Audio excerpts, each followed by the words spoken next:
우리는 지난 시간에 창세기 5장을 봤습니다. 거기서 낳고 살고 죽는 이 반복 속의 예배 에녹을 봤죠. 에녹이 그 아담의 7대 손이라는 것과 에녹의 후손 무두살레가 가장 성경에서 오래 산 사람, 969세까지 산 사람이란 것은 가볍게 지나칠 문제는 아닙니다. 이 7이라는 완전수에 드디어 이 고단한 삶의 고리를 끊는 자가 바로 에녹이라는 것이죠. 그러므로 우리는 모든 그리스도인은 신약시대의 에녹이라는 사실을 기억해야 됩니다. 왜냐하면 에녹은 심판을 보지 않고 주님이 데려가신 자니까요. 그리스도 안에 있는 자 역시 에녹처럼 심판과 상관없이 그 심판이 두려움과 공포가 아니라 기쁨과 즐거움, 잔치의 날로 대망하게 된다는 사실을 마음에 새겨야 되겠습니다. 또한 중요한 사실 한 가지를 봤는데 히브리서 말씀과 연계하여서 그는 하나님을 기쁘시게 했다 그래요. 창세기 말씀과 연결해보면 하나님과 동행했다 그랬는데 이 동행이 하나님을 기쁘시게 하는 것이요, 하나님을 영화롭게 하는 길이라는 것을 우리가 봤습니다. 이것은 상당히 중요한 교리예요. 웨스트민스터 대소요리 문답 일문을 해석하는 여러 가지 방법이 있지만 특별히 이 시대의 기독교 희락주의자라고 스스로 얘기하는 존 파이퍼의 얘기도 귀 기울여 드려야 됩니다. 그는 하나님을 즐거워할 때 우리가 정말 영광 돌릴 수 있다. 우리가 하나님 안에서 최고로 즐거워할 때 주님은 최고로 영광 받으신다. 물론 이 기쁨은 표면적인 기쁨이 아니죠. 고난 속의 견딤도 이 기쁨 안에 들어가니까요. 이 크리스찬 헤도니즘은 우리가 상당히 눈여겨봐야 합니다. 왜냐하면 어떤 실적과 명성과 머릿수 같은 것을 중시하는 현대사회 속에서 하나님을 즐거워하는 것, 그것이 동행과 이어지고 그것이 하나님을 영화롭게 한다는 것으로 이어진다는 개념은 우리가 회복하고 또 빼앗기지 말아야 될 중요한 교리입니다. 오늘 우리가 창세기 6장을 봤는데 먼저 몇 가지 좀 간단하게 짚고 넘어갈 부분이 있어요. 우리가 주일에 7장을 보기 때문에 주일 설교 때, 주일 오전 예배 때 7장을 보기 때문에 먼저 예비적 고찰이 있어야 됩니다. 하나는 바로 6절 말씀이에요. 땅 위에 사람 지으셨음을 한탄하사 마음에 근심했다, 후회했다, 이런 표현이 있죠. 우리가 하나님의 속성 중 몇 가지 아는 게 있어요. 하나님은 모든 것을 아시죠. 그분에게는 시간과 장소라는 개념이 상당히 무의미합니다. 왜냐하면 주님께는 모든 과거, 현재, 미래가 현재로 앞에 펼쳐져 있으시고 장소에 매여 계시지도 않죠. 그렇기 때문에 우리는 이러한 주님의 전능, 전지전능, 또 편재하심 뿐만 아니라 그분의 성품의 불변하심도 알고 있어야 됩니다. 그분은 영이시지요. 모든 것을 아시고 전능하신 분이 후회했다, 근심했다, 한탄했다. 그러니까 이런 표현을 우리가 성경에서 볼 때 주님이 이게 신인 동형론적 표현이라고 하거든요. 하나님이신데 사람과 같은 표현으로 자신을 나타내셔요. 이것은 주님이 아이고 그럴 줄 몰랐네, 내가 만들었는데 실수했다, 그런 뜻이 아니라 주님은 이 모든 것을 다 아셨습니다. 문제는 사람이 타락한 것이 하나님이 원인이 아니란 겁니다. 그들이 스스로 타락한 것이죠. 주님은 이 모든 것을 아심에도 불구하고 사람이 빠져나갈 길을 항상 내셨다는 사실을 생각해야 돼요. 아담 때에는 가죽옷을 입히셨고 가인에게는 표를 주셨고요. 오늘 노아에게는 방주를 허락하시죠. 그러므로 주님의 이런 후회, 한탄, 근심은 신인 동형론적 표현, 우리의 눈높이에 맞춘 비유적 표현이라는 것을 기억해야 됩니다. 그럴 줄 알면서 왜 만들었어요? 그렇게 되들어서는 안 되는 겁니다. 우리의 이해에 맞추신 인격적인 하나님을 표현하는 하나의 방법이란 것입니다. 두 번째 예비적 고찰은 12절과 함께 봐야 될 6절입니다. 12절 보면 하나님이 보신즉 땅이 부패했다. 왜냐하면, 이는 항상 왜냐하면이죠. 왜냐하면 땅에서 모든 혈육 있는 자의 행위가 부패함이었더라. 이 땅과 땅 위에 사는 사람과의 긴밀한 관계는 우리가 이사야, 예레미야 공부하면서 많이 봤죠. 왜 그 땅이 70년간 쉬어야 했습니까? 왜 그들이 포로로 잡혀가야 됐습니까? 그들이 안식을 하지 않았기 때문에. 안식일도 어기고 당연히 안식년도 지키지 않았겠죠? 희년을 지켰다는 기록도 없어요. 그나마 사람의 죄악으로 땅은 엉겅퀴를 내게 되었는데 그 땅도 쉬어야 제대로 소출을 낼 수 있겠다고 주님이 법으로 정해놓으셨는데 사람은 계속해서 착취하는 거예요. 그래서 땅의 안식, 이 70년은 상당히 중요한 개념입니다. 어쩔 수 없이 24시간 운영하는 매장이 있다 해도 그것이 항상 통상적인 규칙이 되어서는 안 돼요. 건물이건 기계건 사람이건 쉬어야 됩니다. 끊임없이 돌려서 견딜 수 없어요. 그건 하나님이 안식의 법을 만드셨기 때문에 마찬가지입니다. 그런 의미에서 우리 동물들이 겪는 질병들도 마찬가지입니다. 동물들이 쉬어야 되는데 착취의 대상이 돼서 끊임없이 고기와 알과 사람이 요구하는 것들을, 식물도 마찬가지죠. 유전자 변이를 통해 계속 뭔가를 생산해내야 되고 우리가 그 폐해들을 고스란히 받고 있잖아요. 다시 12절로 갑니다. 사람의 행위와 피조물의 신음은 긴밀하게 연결되어 있어요. 사람이 죄악을 범하니까 땅도 부패했다고 하죠. 그러므로 로마서에 나오는 말씀처럼 피조물들이 간절히 원하는 것은 하나님의 자녀들이 나타나는 것입니다. 아, 만물의 끝과 회복이 가까웠구나. 피조물도 간절히 신음하며 기다리고 있어요. 왜 땅이 부패했어요? 6절 보니까 사람의 마음에, 5절 보니까 사람이 마음으로 생각하는 모든 계획이 항상 악하기 때문에 그것이 행위로 드러나고 그것은 땅의 부패로 이어진다는 겁니다. 모든 환경 문제, 자연과 사회 문제, 배후에는, 근원적인 배후에는 사람의 마음의 악이 있습니다. 주님이 노아의 홍수를 통해 인류를 이제 심판하신 데에는 바로 이러한 마음의 악함, 죄악이 있어요. 우리가 항상 이런 재앙을 생각할 때마다 야, 하나님 너무 엄하시다만 생각할 것이 아니라 주님이 그렇게 오랜 시간 동안 기회를 주셨는데도 끝까지 변하지 않는 사람의 고집, 그 대단함을 봐야 돼요.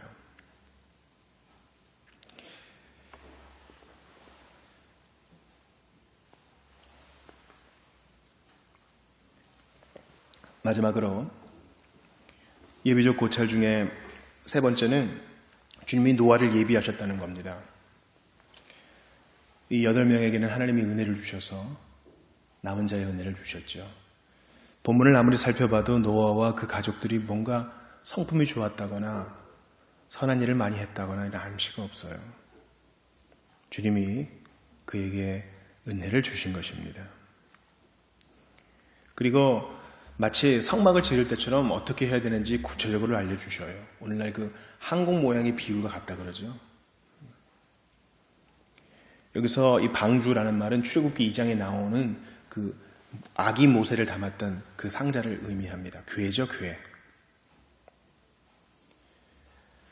주님께서는 이렇게 악한 세상 속에서도 남은 자를 택하시어 구원의 은혜가 보존되고 이어지게 하십니다. 그러므로 세상의 심판만 생각할 것이 아니라 모든 사람이 다 하나도 남김없이 다 멸절된다 해도 할 말 없고 페어한 것이지만 그럼에도 불구하고 하나님이 남은 자를 살려주셔서 한 가족을 통해서 온 인류를 다시 한번 일어나게 하신다는 이 주님의 지칠 줄 모르는 사랑을 봐야 한다. 이것이 세 번째 예비적 고찰입니다. 그러나 제가 이 6장을 통해서 여러분과 나누고 싶은 것은 바로 이 전반부, 성경의 난해 구절이라고 할 수 있는 거예요. 땅 위에 사람이 많아지기 시작했습니다. 그런데 하나님의 아들과 사람의 딸들이라는 이러한 두 대비되는 그룹이 나오죠. 하나님의 아들이 누구냐? 여기에 대한 여러 가지 신학적 이견들이 있습니다. 하나님의 아들들이 사람의 딸들의 아름다움을 보고 자기들이 좋아하는 모든 여자를 아내로 삼았다 그래요. 거기에 네피림이 있고요. 또 용사고 명성이 있는 사람들이었지만 하나님을 찾지 않았어요. 명성이 있고 힘도 있는데 하나님의 경외함만 없는 거죠.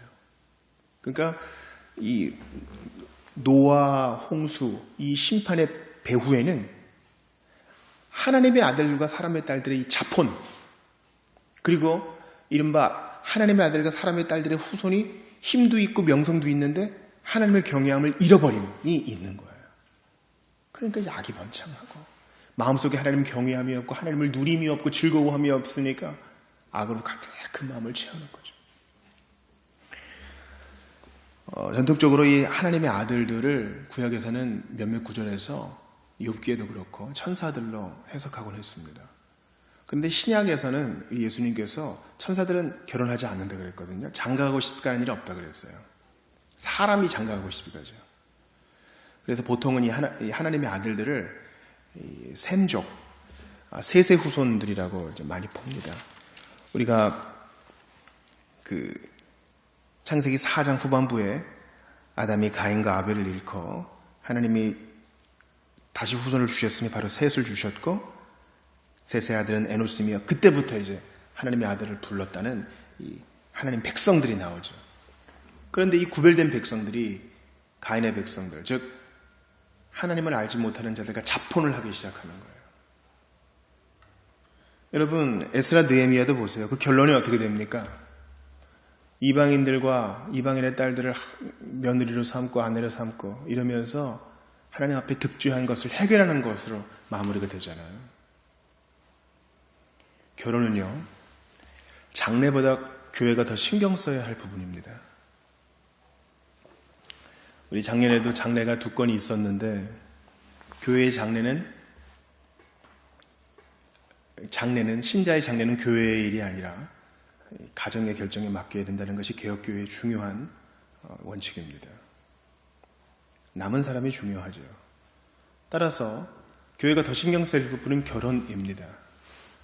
아직 이 땅에 살아있는 사람이 믿음 안에서 가정을 이루고 말씀 속에서 가정을 일구는 것 상당히 중요하죠. 그래서 결혼을 위해서 교육하고 양가가 다 믿음에 있는지 확인하고 또 결혼을 기독교식으로 하기 위해서 필요한 과정들을 이수하는 것들이 회복되어야 합니다. 마치 두 당사자의 연애와 그들의 결정만이 소중한 것으로 치부해서는 안 되는 것이죠. 성경적인 결혼은 하나님이 원하시는 바입니다. 많은 사람들이 얘기해요. 목사님, 예수 믿는 청년이 참 없어요. 목사님, 예수 믿는 남자가 부족합니다. 목사님, 너무 순진하세요. 신앙도 좋고 돈도 잘 벌고 스펙도 괜찮고 가정력도 있는 사람. 그런 사람 참 힘들어요. 여러분, 이렇게 조건을 따지고 자유롭게 연애 결혼을 한 것이 전체 인류 문명사에서 얼마 되지 않아요. 그런데 과거에는요, 이 모든 것들을 부모의 결정에 맡기고 대부분의 사람들은 수용하며 살았습니다. 저희 설교의 중요한 요점은 그냥 옛날로 돌아가자 그런 얘기가 아닙니다. 조금 더뎌도 원칙대로 하자는 것입니다. 하나님이 정말 혼자 살 만한 사람에게는 독신의 은사를 줄 겁니다. 할 일을 주시고 이겨낼 힘도 줄 거예요. 그러나 그렇지 않은 사람에게는 반드시 짝을 줘요. 그걸 기다리지 못하고 원칙을 굽게 하는 우리가 있을 뿐이죠. 하나님의 아들들과 사람의 딸들 간에는 혼인이 이루어질 수 없습니다. 이미 그렇게 이루어진 분들을 제가 정죄하는 건 아니에요. 그러나 최소한 우리의 후대들에게는 이런 일을 물려줘서는 안 됩니다. 다 목사님 극복할 수 있어요. 했으나 얼마나 오랜 시간을 눈물과 인내로 자기 십자가를 져야 했습니까? 신앙교육이 일어나는 가장 중요한 장은 1차로 교회가 아닌 바로 가정에서 그 1차 기간의 목적을 잘 달성해야 하는 것이죠. 학교 교육과 교회 교육을 통합하는 것 바로 가정입니다. 주님은 에덴 동산에 교회를 창설하시기 전 먼저 가정을 지으셨죠.